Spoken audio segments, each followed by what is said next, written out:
A máme tu prašivku alebo fúkavec. No to bereme. To je obrovské, ty kokos. Dobre, tu máme ďalšie. Takže z toho bude polievočka. Som odrezala konce, je dobrá. Každá jedna, takže olúpem vrch. Dám to variť a idem urobiť polievku. Lyžičku mastí, pór nakrájať. Normálne by sa mohla dať cibulka. Ja si dám pór.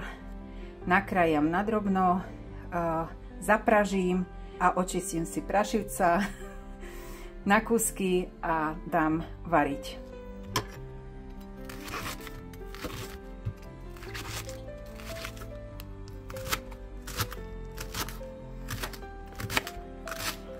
To by mohlo stačiť na tých pár húb. Kým sa mi zohreje masť, dám dole túto hrubú vrstvu, aby ostali ako keby šampióny. V podstate idem urobiť šampiónovú krémovú polievku.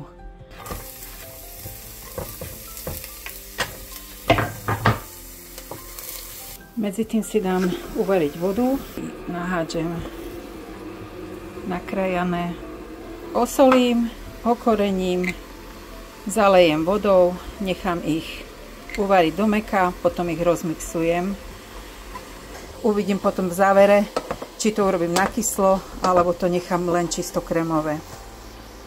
Na záver som polievočku rozmixovala, pridala som trošku smotany a vyzerá takto. Dávam trošku pažitky, zelené, čo mám.